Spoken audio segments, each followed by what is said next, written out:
할렐루야. 예수 그리스도 이름으로 하나님 말씀 함께 나눌 시간 갖도록 하겠습니다. 오늘은 사도행전이 되겠습니다. 사도행전의 제목은 프락세이스 아포스톨론, 아포스톨로스, 이거는 사도라고 하는 뜻이죠. 네. 그래서 이 원문의 제목을 따라서 그 뜻을 새겨보면은 사도들의 행적, 이런 뜻입니다. 영어 성경에는 그냥 액트 이렇게 되어 있고요. 우리 한글 성경에서는 사도행전 이렇게 되어 있습니다.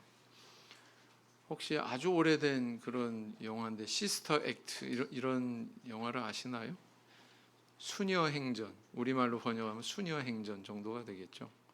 네, 그래서 액트가 바로 그런 뜻이다. 사도행전의 저자는 누가복음과 동일한 저자인 바로 누가가 되겠습니다. 그 근거가 뭐가 있었어요? 여러 가지 근거들이 있었는데 그 중에 하나가 뭐냐면은 수신자가 동일하다. 데오빌로여.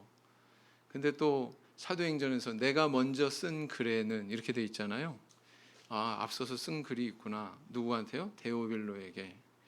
동일 저자가 썼다라고 하는 것을 이렇게 분명히 명시하고 있다. 이런 점. 그 다음에 이제 사도행전 후반부에 가면 바울 선교 여행이 다루어지고 있는데 그 선교 여행에서 우리라고 하는 그런 표현이 자주 발견됩니다. 우리가 어디 도달했는데 뭐 어쩌고저쩌고 이런 얘기들이 자주 등장하는데 그것은 곧 저자가 포함되어 있다는 얘기죠. 우리 안에. 네. 근데 바울 사도 이야기를 하면서 우리라고 표현하고 있는 거 보니까 바울 사도와 누가는 동행했구나라는 것을 반영하고 있는 거죠. 네. 그리고 또 누가복음의 마지막 24장과 본서의 전반부 1장하고 비교를 하면 대단히 유사한 내용들이 많이 겹칩니다. 네, 많이 겹쳐요. 이렇게 딱 중첩된다고 그러죠. 교집합이라고 그러죠. 수학으로 얘기하면 교집합되는 부분이 많아요. 그런 걸로 봐서 본서의 저자는 누가가 확실하구나라는 것을 확정할 수가 있습니다. 기록 연대는 뭐 당연히 누가가 생존하는 그런 시기였겠죠. 그래서 AD 80년 이후 이 정도로 추정을 합니다. 자, 그럼 한번 비교를 해볼까요? 누가복음 24장하고 사도행전 1장 8절 비교해 보시면 누가복음 24, 이거 얘기하기 전에 말라기 마지막 부분에 보면 세례 요한에 대한 예언이 나오죠. 네? 그러면서 마태복음 나오고 그러면서 세례 요한 얘기 나오니까 이게 딱 이렇게 중첩되는 면이 있단 말이에요. 근데 누가복음 24장하고 사도행전 1장은 더 자세하죠. 더 구체적이고. 자, 위에 거 먼저 형제반 읽어보시겠습니다. 시작. 또 그의 이름으로 죄사함을 얻게 하는 회개가 예루살렘으로부터 시작하여 모든 족속에게 전파될 것이 기록되었으니 너희는 이 모든 일의 증인이라. 여기서 주목하셔야 될 사실이 죄사함을 얻게 하는 회개 그랬어요. 그죠? 그의 이름으로 죄사함을 얻게 하는 회개. 여기는 회개라고 표현했지만 그의 이름, 즉 예수 이름으로 죄사함을 얻게 하는, 이게 뭐예요? 세례 아니에요? 세례? 그 세례를 여기서는 회개라고 하는 단어로 표현하고 있다. 이렇게 생각하시면 됩니다. 근데 예루살렘으로부터 시작하여 모든 족속에게 전파될 것이 기록되었으니 이렇게 돼 있어요. 너희는 이 모든 일의 증인이라. 그런데 사도행전 1장 8절에 이렇게 기록하고 있습니다. 자매반 시작.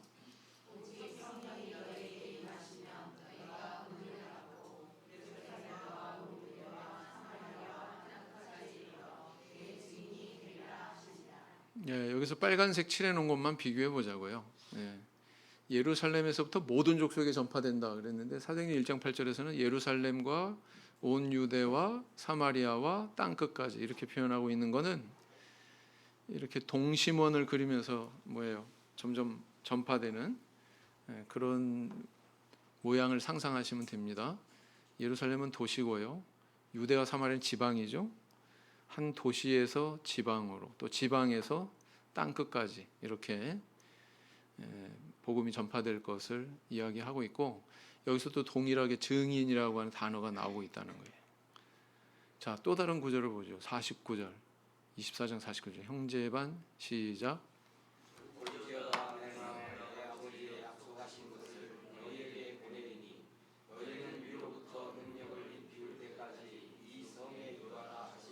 이 성은 어떤 성일까요? 이 성은 어떤 성일까요? 예루살렘 성. 그죠? 지금 예수님이 제자들한테 분부하시는 내용이잖아요. 어디에서 승천하셨어요?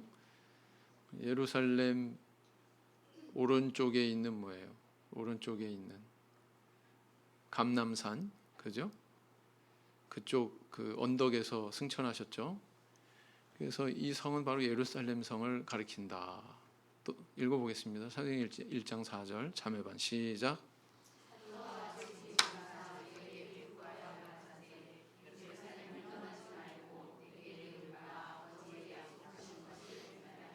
예, 여기서도 주목할 것은 뭐냐면 아버지의 약속하신 것, 이 표현이 동일하게 나타나고 있다는 거예요. 그렇죠? 이게 뭘까요? 아버지의 약속하신 것, 성령이죠, 성령. 그리고 예루살렘을 떠나지 말고 그랬는데 이것은 위에 구절에서는 누가복음에서는 어떻게 나오냐면은 이 성에 유하라 이렇게 표현되고 있잖아요. 의미상 같다. 이 두 구절은 의미상 같은 얘기를 하고 있는 거다. 그다음 누가복음 24장 50절 51절 형제반 시작.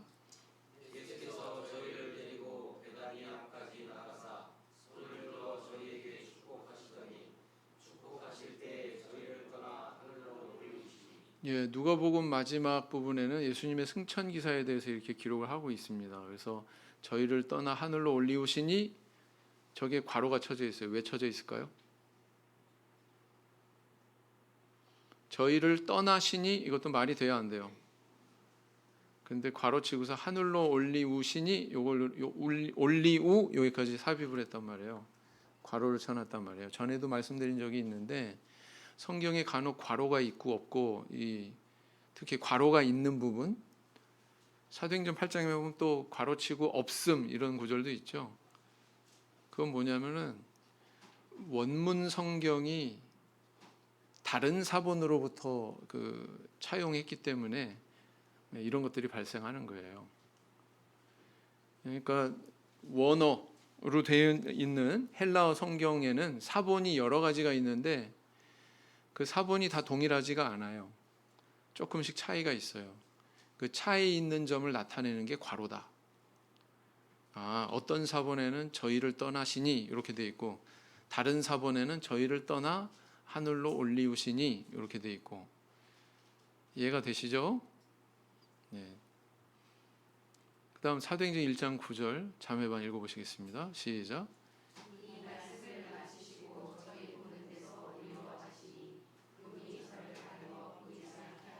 네, 그래서 사도행전에도 역시 예수님의 이런 승천 기사에 대해서 기록을 하고 있어요. 네, 그래서 여러 가지 면에서 의미가 상통하는 그런 구절들이 이렇게 중첩되고 있다라는 것을 알 수가 있습니다. 자, 사도행전의 배경을 살펴보면은요, 먼저 이제 우리가 알 것은 신약 성경 중에서 유일하게 역사서로 분류가 되고 있다라는 겁니다. 자, 아시다시피 역사라고 하는 것은 소설과 다르죠. 꾸며낸 이야기가 아니죠. 실제로 특정한 시간과 공간에서 일어난 일을 기록하고 있는 것이 역사입니다. 역사. 그래서 여기에는 뭐 없다. 픽션이라고 하는 게 없다.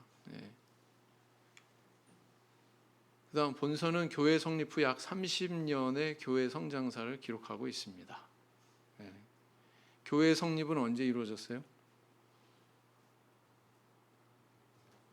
이거 없으면 아직 교회가 아니에요. 이게 반드시 있어야 교회예요.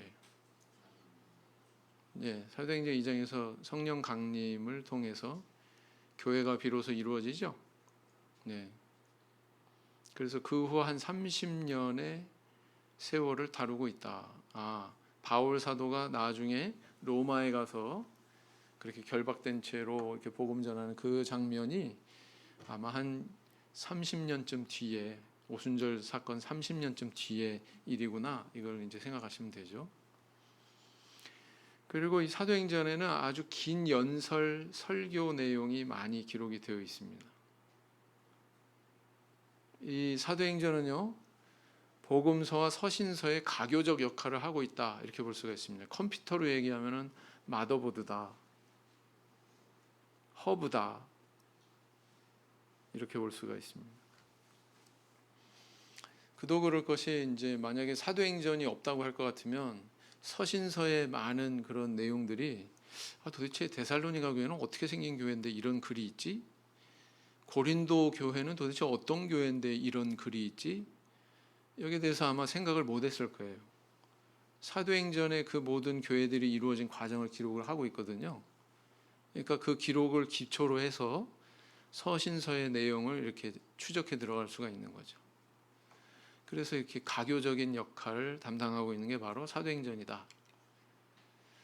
자, 사도행전에는 얼마나 연설 또는 설교가 많이 있는지 살펴보면요, 베드로의 설교 내용이 9회, 바울의 설교 내용이 또 9회, 스데반의 설교 내용은 유일무이하죠. 7장에 한 번. 근데 가장 길게 기록하고 있어요. 그 다음 야고보의 설교가 예루살렘 총회 때 15장에서 한 번 있죠. 자, 그래서 이 베드로와 바울의 연설의 내용을 합하면 약 5분의 1, 20%의 분량을 차지하고 있다. 어마어마한 거예요. 이건 굉장히 많은 분량입니다. 스데반 집사 연설에다가 뭐 야고보의 연설까지 다 합하잖아요. 그러면 약 4분의 1이 설교다, 연설이다 라는 것을 알 수가 있습니다. 그래서 사독교회는 이런 믿음을 가지고 있었구나. 그 설교 내용을 통해서 사독교회에 가지고 있었던 그 복음의 어떤 실체에 대해서 정리를 해볼 수가 있죠. 사도행전은 물세례와 성령세례의 구체적 사례를 기록한 유일한 경권이다. 이건 우리 교회로서는 너무너무 중요한 사실입니다. 우리 성도님들이 사도행전에 이미 익숙하죠. 깊이는 차이가 있겠지만 아마 많이 접하셨을 거예요. 왜 그럴까요? 그만큼 우리 교회 정체성을 규명하는 굉장히 중요한 경권이 사도행전이기 때문에 그렇습니다. 서점에 가시잖아요. 그럼 서점에 기독교 서점이 있어요. 서점 중에서도 이런 데 가까운 데 있는 작은 서점 말고요, 저희 생명의 말씀사, 서울 강남 저기 터미널 있는 거기에 있는 서점에 가거나 아니면은 뭐 두란노 뭐 이런 데 가잖아요. 그래서 이제 그 서점에 배열한 내용들을 쭉 살펴보면 여러 가지 종류별로 이렇게 항목을 나눠놨는데, 지금 우리 성도님들 뭐 개론 접하는 것처럼 성경의 경권별로 주석서가 다 있어요. 이렇게 연구서가 쫙 이렇게 있습니다. 마태복음이 장 하나예요. 마가복음 그러면은 책장 하나예요. 누가복음 책장 하나예요. 쭉 가다가 보는데 로마서 거기 책장이 2-3개가 돼요. 어마어마하게 많아요. 다른 코너에 2-3배가 많습니다. 로마서에서. 왜 그런 줄 아십니까? 일반 개신교에서 중요하게 여기는 경건이 뭐예요? 자기들의 정체성을 규명하는 가장 그 유력한 그런 경건이 뭐예요? 로마서라 그래요. 로마서. 사도행전도 뭐 책장 하나 정도밖에 안 됩니다. 그 내용도 굉장히 빈약해요. 사도행전 같은 경우. 아마 은퇴한 다음에 사도행전에 관한 책만 평생 써도 괜찮을 것 같습니다. 저는. 사도행전은 교회가 어떻게 내적인 문제를 극복하고 외적인 핍박을 이겨내면서 성장했는지의 과정을 보여줍니다. 오늘날 우리 교회도 마찬가지죠. 교회가 면대하는 그런 문제는 대외적인 문제가 있고요, 외부로부터의 핍박 있을 수 있죠. 또 내부적인 어떤 그런 문제, 내부의 어떤 뭐 사건이 일어나 가지고 뭐 부패하고 지도자가 뭐 타락하기도 하고 뭐 범죄하기도 하고 막 이런 상황들 때문에 또 벌어지는 교회의 어려움 이런 것들이 있죠. 외적으로 내적으로 사도행전에 보면 다 있다. 여기에 대한 게 다 있습니다. 외적인 핍박, 사내들인 공회가 막 가두기도 하고, 그죠? 그러지 않았습니까? 또 저기 바울 사도 같은 경우에는 또 이방 땅으로 이렇게 선교하면서 많은 또 핍박을 받기도 하고 돌에 맞기도 하고 막 그러지 않습니까? 그다음에 이제 내적인 문제, 뭐 아나니아 삽비라 사건 뭐 이런 것도 있잖아요. 그런 것들을 극복하면서 교회는 잦아드는 게 아니라 오히려 성장했다. 사도행전은 베드로와 바울의 사역으로 크게 이렇게 구분지어 가지고 살펴볼 수가 있어요. 베드로는 유대인의 사도로 알려져 있죠. 그러니까 예루살렘과 유대와 사마리아 여기까지는 누가 주로 나타날까요? 베드로가 주로 나타나요. 근데 그 이후에 이제 복음이 이방으로 향하면서 이방인의 사도로 누가 부름받냐면 바울 사도가 부름받죠. 그래가지고 그 이후에는 베드로가 퇴장합니다. 이야기 속에서 사라지고 누가 등장해요? 바울 사도가 주로 활동을 합니다. 그래서 이렇게 커다란 두 인물이 두 사역자가 사도행전의 내용을 이루고 있다 이렇게 보시면 됩니다. 뭐 사도행전 그랬다고 해서 12사도가 다 나오는 게 아니잖아요. 그죠? 주요한 인물만 나오고 있다. 그런 특징이 있다. 그 다음 본서의 저자 누가는 바울 서신에 자주 거명이 되고 있습니다. 우리 뭐 몇 차례 살펴봤죠. 누가복음 공부할 때도 살펴봤죠. 그래서 이건 일일이 다 찾지 않아요. 이미 찾아본 거기 때문에. 근데 뭐 누가가 나와 함께 있느니라 뭐 바울이 툭하면은 누가의 이름을 거명하는 걸로 봐서 참으로 많은 시간 동안 누가는 바울의 곁에 있었구나라는 걸 알 수가 있습니다. 자, 누가는 의사라고 그러는데 도대체 그가 의사라고 하는 건 어디서 알 수 있느냐? 누가복음과 사도행전을 통틀어서 이제 한번 살펴보면은요.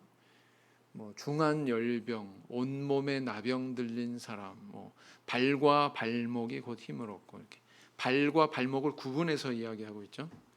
이런 표현은 당시에 이제 의사 이외에는 잘 쓰지 않는 표현이었다고 그래요. 그러니까 이런 표현을 쓰는 걸로 봐서 누가는 직업적인 의사였다라는 것을 알 수가 있다는 겁니다. 자, 누가는 바울의 1차 수감 때 이때는 가택연금 정도의 상황이었죠. 그리고 또 2차 로마 수감 때 이때는 완전히 결박되고 착고에 채워지고 막 이런 그야말로 좀 자유가 없는 그런 상태였다 그러죠. 그때에도 역시 누가는 바울의 곁에 있었다라는 걸 알 수가 있습니다. 그래서 이제 누가는 이렇게 바울과 보낸 시간이 많았기 때문에 그로부터 많은 것들을 들었겠죠. 많은 것들을 들었겠습니다. 그래서 그로 인해서 이 30여 년간의 교회사를 이렇게 잘 기록을 할 수가 있었던 것 같습니다. 어떤 것까지 기록을 할 수 있었느냐? 어떤 걸 바울한테 전해 들었겠느냐? 스데반 집사 순교할 때 얼굴이 천사와 같았다고 이렇게 기록하고 있잖아요. 6장 마지막 절에. 맞죠? 주관적 표현이에요? 객관적 표현이에요? 스데반 집사 얼굴이 천사와 같았다. 주관적 표현이죠? 네. 근데 그거를 누가는 자신의 그 저술에다가 기록을 하고 있다고 하는 얘기는 그 이야기를 누가 전해줬을까요? 그때 막 순교 직전에 얼굴 보니까 막 천사 같았어. 누가 그 얘기를 전해줬을까요? 수수께끼. 오늘 저녁 예배에 수수께끼. 스데반 집사 곁에 다른 기독교인이 있었다면 같이 돌 맞아서 죽었을 거예요. 근데 스데반 집사 외에는 그 자리에 없었어요. 기독교인은. 근데 이 그 순교의 현장에 천사의 얼굴과 같더라 이런 표현을 느낀 대로 전달한 사람이 누굴까요? 당장에는 기독교인이 아니었습니다. 근데 성경에서는 그 현장에 누가 있었다고 기록을 하고 있냐면 나중에 바울 되는 사울이라고 하는 청년에 대해서 기록을 하고 있죠. 그렇죠? 그리고요 7장의 내용을 보면 내용이 엄청 길어요. 설교 내용이 7장 전체가 설교입니다. 거의. 근데 누가 얼마나 머리가 좋으면 그 장문의 설교를 그렇게 무려 그 50 몇 구절에 해당되는 그런 내용을 기록을 해가지고 7장에 기록을 했을까요? 역시 누구요? 바울. 나중에 바울 되는 사울이라고 하는 청년이 그랬겠죠. 자, 누가는 교회사에 대해서 서술할 때 성령의 역사에 대해서 아주 섬세하게 기록을 하고 있습니다. 어떻게? 어떤 면에서? 먼저 성령이라고 하는 단어의 빈도수를 살펴볼 수 있는데요. 개역 한글판에는 49회, 푸뉴마라고 하는 단어가 49회인데 헬라어 원문에는 더 많아요. 68회 이렇게. 그러니까 이게 번역되는 그 과정에서 이게 다른 단어로 이게 대치가 된 거죠. 그렇게 보여집니다. 자, 그래서 어떤 면에서 또 성령이 사도행전에서 두드러지고 있느냐? 사도들을 변화시키고 있죠. 성령께서. 어땠어요? 제자들은 무서워서 다 도망갔어요. 체포될 때 무서워서 다 도망갔습니다. 그랬던 사도들이 사내들인 공회 앞에서 우리가 보고 들은 것을 증거하지 않을 수 없다. 큰 소리 떵떵 칩니다. 완전히 변했어요? 안 변했어요? 완전히 변했어요. 무서워가지고 막 그 모인 곳에 문들을 닫았더니 예수님이 갑자기 나타나셨다. 뭐 무서워했어요. 도망가고 문 닫고 무서워했습니다. 근데 그런 제자들이 굉장히 담대하게 변화되는 것을 보게 됩니다. 불과 며칠 전이에요. 몇십 일 전입니다. 몇십 일 전. 몇십 일 뒤에 이렇게 바뀌었어요. 그 중간에 어떤 사건이 있었습니까? 오순절에 성령이 내렸죠. 사람이 이렇게 바뀌어질 수 있다. 성령에 의해서. 자, 오순절 성령 강림 바로 교회 시대가 시작되는 것을 의미했습니다. 또 성령께서는 어떤 일을 하셨어요? 교회를 정화하시고 보호하셨습니다. 아나니아 삽비라가 누구를 흉내내고 있습니까? 바나바. 4장 마지막 부분에 보면 자기 소유를 팔아 사도들의 발 앞에 두니라 그랬어요. 근데 아나니아 삽비라도 똑같이 행동하고 있죠. 자기 소유의 전부는 아니었지만 팔아서 일부를 사도들의 발 앞에 두니라. 흉내내고 있는 거예요. 사실 이게 연결되고 있습니다. 4장, 5장 장구분으로 나누고 있지만 사실은 같은 주제가 흐르고 있는 거예요. 뭐예요? 바나바처럼 착하게 이렇게 행동해야지 아나니아 삽비라처럼 거짓되면 안 된다. 이거거든요. 그런 교훈을 주고 있는 거거든요. 아무튼 이 교회를 이렇게 아나니아 삽비라 같은 사람이 지도자 그룹에 들어가지 않도록 성령께서 특별한 조치를 취하십니다. 그로 인해서 교회는 정기가 보호될 수 있었죠. 그리고 성장했습니다. 그 다음 성령께서는 또 어떻게 행하시냐면 선교사를 선택하고 파송하십니다. 이는 이방인과 임금들 앞에서 나를 전하기 위해 택한 나의 그릇이다. 이거 바울 사도가 아직 눈 실명해가지고 아직 세례도 안 받았어요. 아직 성령도 안 받았어요. 그런데 그런 상태에서 예수님께서 다른 아나니아, 다메섹 성에 있는 아나니아에게 말씀하신 내용입니다. 택한 나의 그릇이다. 맞죠? 또 13장에 가서는 뭐예요? 안디옥 교회에 성도들이 막 모여서 금식 기도하고 막 그러는데 거기서 하나님의 음성이 나타납니다. 성령이 나타나셔가지고 뭐라고 명령하셔요? 내가 시키는 일을 위하여 바나바와 사울을 따로 세워라. 명령하지 않습니까? 일꾼 누가 선택하고 파송해요? 성령께서. 내가 갑자기 막 마음이 뜨거워져가지고 막 바울이 막 나 선교사로 나설래. 바나바가 뭐 갑자기 그 마음이 믿음이 막 용솟음 쳐가지고 나 선교사로 지금 여행 갈래. 그게 아니라고요. 안디옥 교회를 통해서 이런 하나님의 음성이 나타났고 그런 성령의 지시에 의해서 이렇게 파송이 됐다라는 겁니다. 그다음 성령께서는 선교의 대상을 또 선택하십니다. 누구를 선택하셨어요? 이디오피아 내시. 두 사람도 아니고 세 사람도 아니에요. 한 사람, 오로지 한 사람. 이디오피아 내시 위에서 또 다른 한 사람을 보냅니다. 누구요? 빌립. 너 내가 시키는 일을 위해서 예루살렘에서부터 가사로 내려가는 길까지 가라. 성령께서 주의 사자가 그렇게 명령하십니다. 병거가 지나가요. 성령께서 또 빌립한테 뭐라고 그래요? 빌립더러 야, 병거로 가까이 나아가라. 그렇죠? 똑같은 역사 우리 교회 참여수교회 한국교회 역사 속에 있어요, 없어요? 지금 용문산에 가봐라. 그러면 거기서 성령을 구하고 있는 사람이 있을 거다. 그들에게 복음 전해라. 그죠? 그래서 파송된 분이 박필선, 홍종배 뭐 이런 집사님들 아니었습니까? 성령의 역사는요, 추상적인 게 아니에요. 일반 개신교회에서 이 답이 없는 거예요. 왜요? 이건 체험이거든요. 성령은 선교지를 정하고 인도하십니다. 바울이 아시아에서 복음 전하려고 그랬어요. 갈라디아, 뭐 본도, 뭐 이런 데서 전하고자 했는데 예수의 영이 허락지 아니하시는지라 그랬습니다. 16장에 나옵니다. 그리고 또 그 밤에 환상을 하나님께서 보여주셔가지고 성령께서 보여주셔서 한 마게도냐 사람이 손짓하면서 와서 우리를 도와달라 이런 모습을 접하게 하십니다. 그럼 환상을 보게 하시죠. 아마 그 보스포러스 해협을 건너가면 유럽이기 때문에 거기가 터키에서 이제 유럽으로 그리스 뭐 이쪽으로 넘어가는 마게도냐 지방으로 넘어가는 그 바다인데요. 보스포러스 해협이 거기 건너가면 유럽이고 이쪽은 아시아고 그래요.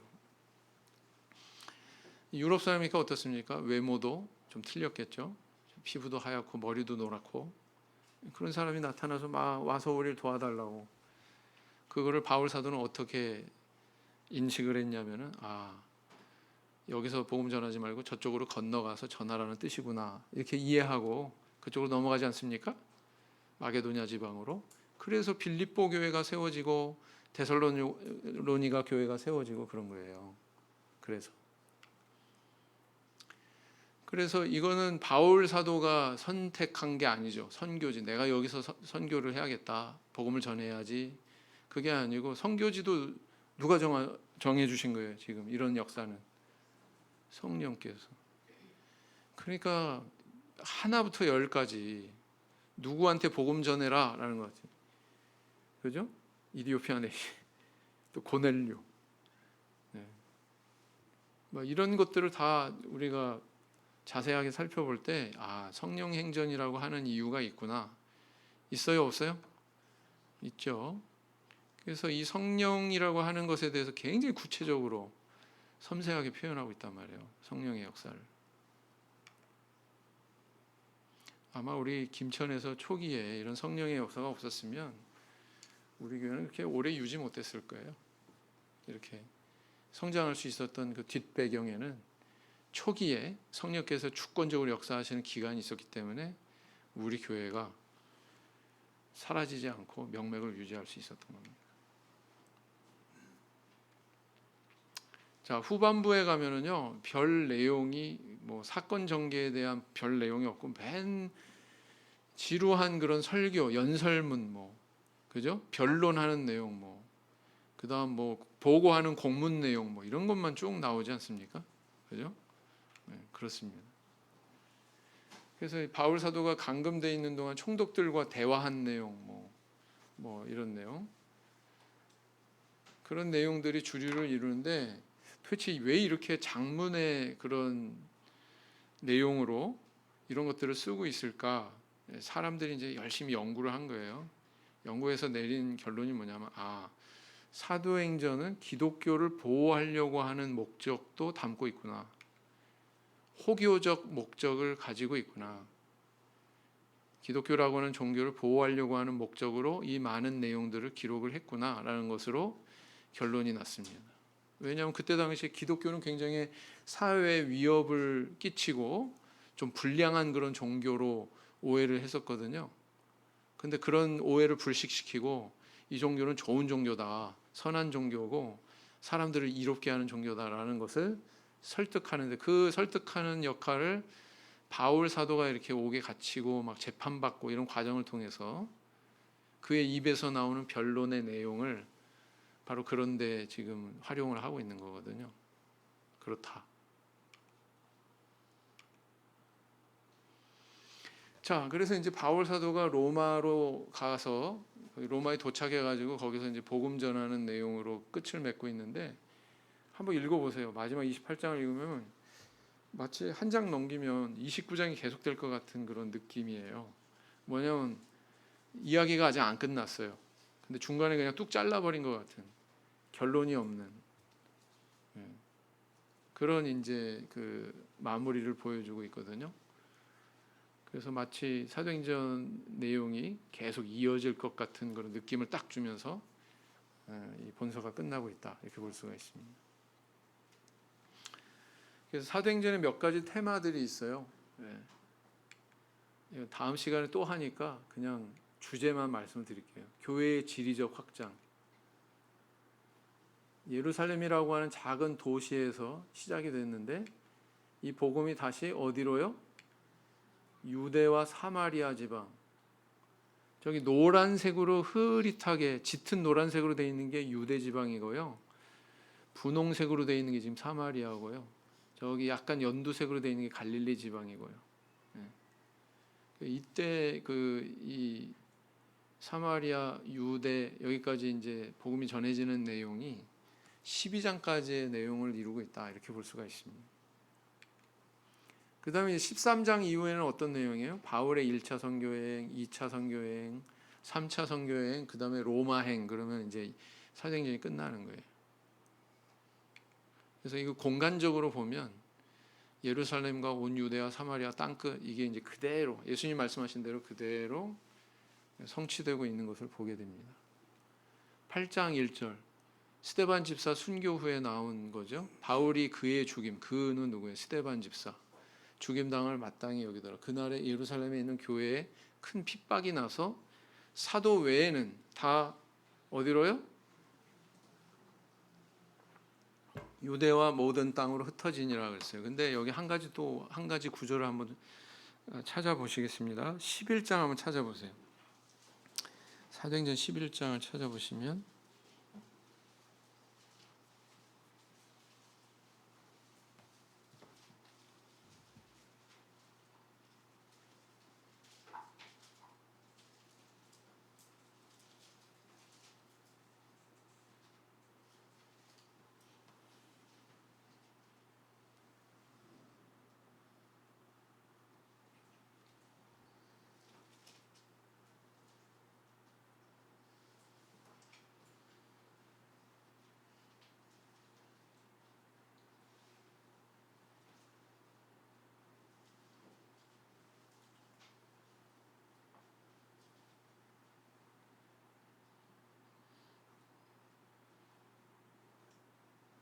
제가 착각을 했나 본데.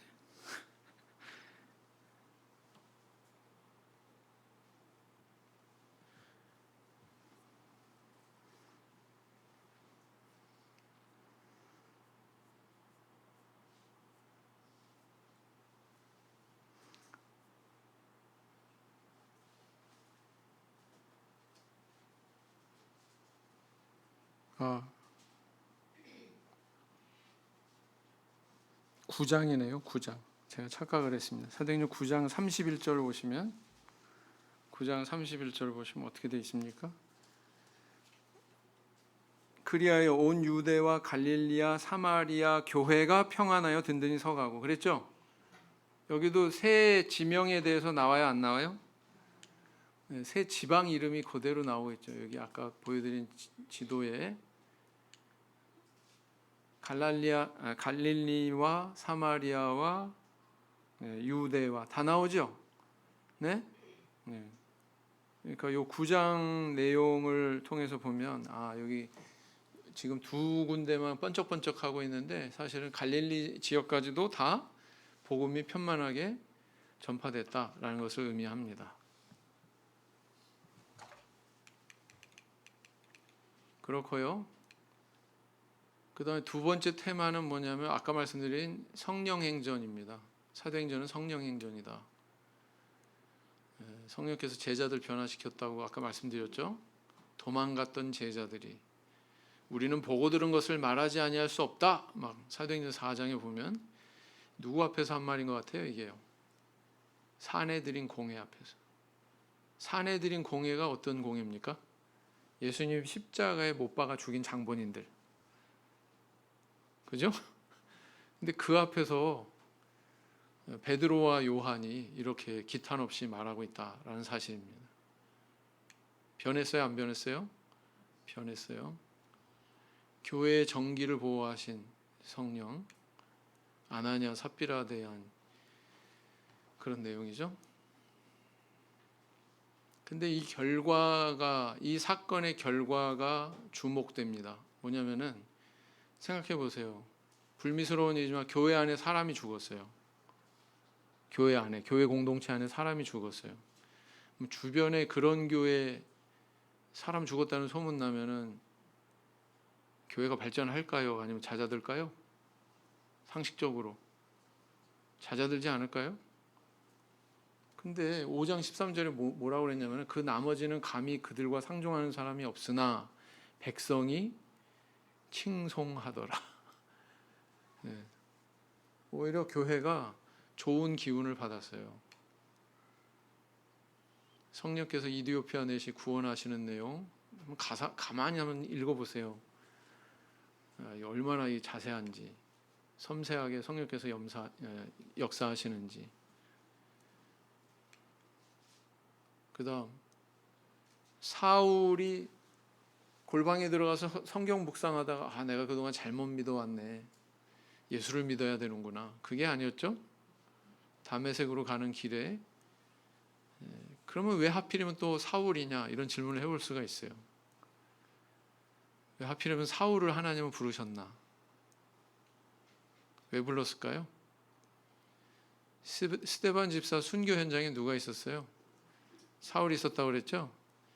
어찌 보면 하나님과 마귀 사이에 눈에 보이지는 않지만 영적인 전쟁을 통해서 하나님께서 스데반을 이루셨어요. 근데 마귀의 소나기에 있던 누구는 찾아오셨어요? 사울을 뺏어 오셨어요. 저는 그렇게 봐요. 그게 맞을 거다. 그가 아직 실명하고 세례도 받기 전에 성령도 받기 전에 뭐라고 그랬냐면 9장 15절 한번 읽어보겠습니다. 시작. 주께서 가라사대 가라. 이 사람은 내 이름을 이방인과 임금들과 이스라엘 자손들 앞에 전하기 위하여 택한 나의 그릇이라 그랬어요. 사도행전 13장 2절 안디옥 교회 얘기죠. 시작. 주를 섬겨 금식할 때에 성령이 가라사대 내가 불러 시키는 일을 위하여 바나바와 사울을 따로 세우라 하시니. 우리 성도님들 이 자리에 앉아 있는 게 막 우연인 것 같죠? 그냥 뭐 어떻게 하다 보니까 내가 믿음 없는 사람인데 믿는 사람 결혼하다 보니 이렇게 이끌려 왔다. 그렇게밖에 생각 안 되시죠? 그럼 성경을 더 자세히 보셔야 돼요. 하나님께서는 이미 어떤 경로로 오건 섭리하시고 인도하셔서 바울에게 저렇게 말씀하신 것처럼 택한 나의 그릇이다. 구원하려고 내가 부른 거다. 그런 하나님의 뜻을 발견하실 수 있기 바랍니다. 굉장히 중요한 숙제입니다. 굉장히 중요한 숙제. 자, 고넬료 가정이 얼마나 섬세하게 역사하시는지 한번 보세요. 천사를 보내가지고 고넬료한테 뭐라고 그러세요? 고넬료하고 베드로는 생면부지예요. 만나본 적 없어요.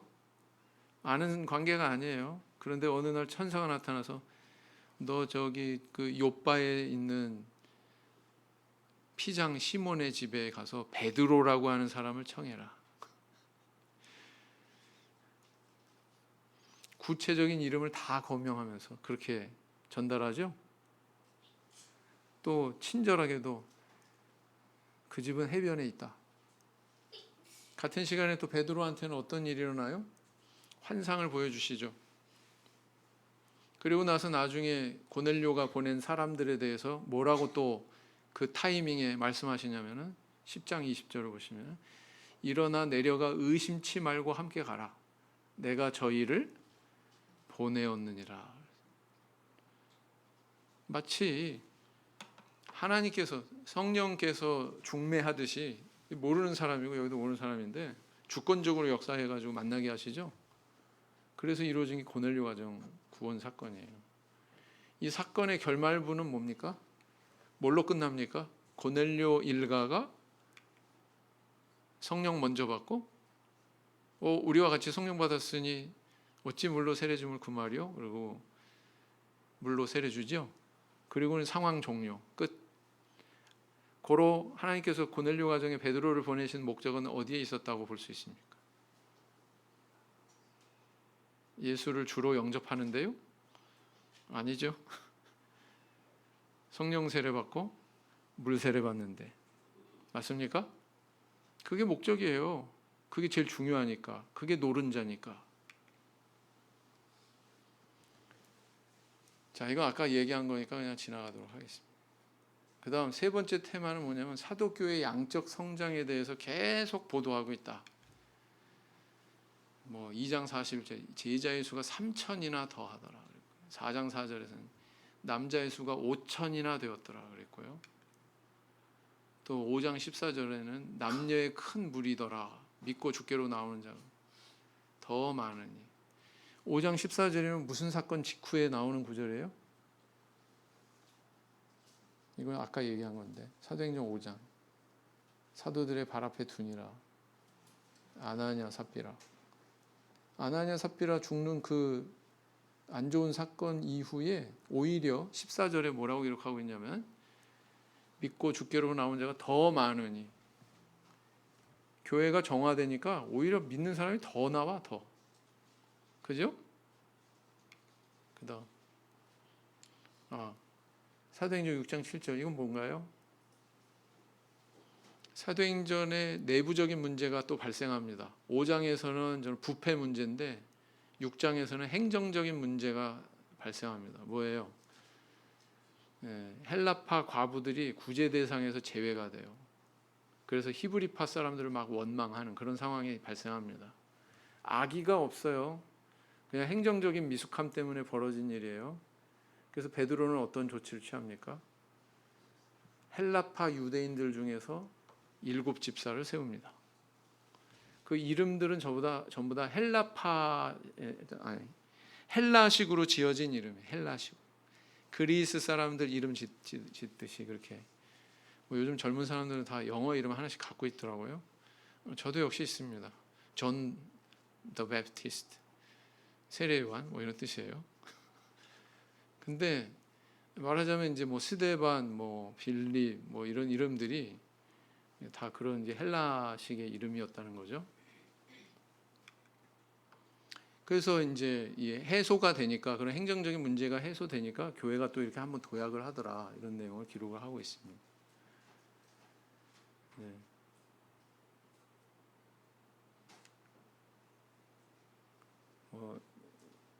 그 다음에 또 뭐가 있어요? 내가 거꾸로 돌리고 있네. 사도행전 9장 31절은 아까 찾으신 거고요. 사도행전 11장 21절은 어떤 내용입니까? 주의 손이 그들과 함께 하심에 수다한 사람이 있고 주께 돌아오더라. 이게 뭐냐면은 안디옥 교회 얘기예요. 안디옥 교회 얘기. 11장의 논조는 뭐냐면은 이제 고넬료 가정 이렇게 한 가정 이방인 가정이 이렇게 넘어오는 정도가 아니라 한 도시 전체가 이방인들이 막 구름대 같이 온 사건을 기록하고 있는 거예요. 그게 11장 후반부 내용입니다. 안디옥에서 그런 일이 벌어졌다는 거죠. 안디옥 교회가 세워지는 게 굉장히 중요합니다. 왜냐하면은 나중에 예루살렘 교회가 붕괴가 돼요. 그런데 안디옥 교회가 총회 역할을 대신하죠. 그렇기 때문에 중요하다 이렇게 표현한 겁니다. 자, 테마 네 번째는 생략하도록 하겠습니다. 왜요? 우리 성도님들이 너무 잘 알기 때문에. 2장 38절, 8장 16절, 10장 48절 기억나시죠? 19장 5절 이런 것들은 우리 성도님들이 외우셔야 돼요. 아동반 시절부터 다 외워야 됩니다. 이거. 아동반 시절부터 외우게 해야 됩니다.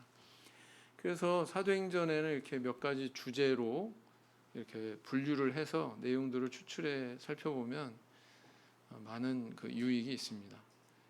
자, 이거는 집에 돌아가셔서 잠이 안 오시면 일어나셔서 한 번씩 찾아보세요. 네, 오늘 여기까지 살펴봤습니다. 묵상기도 하시겠습니다.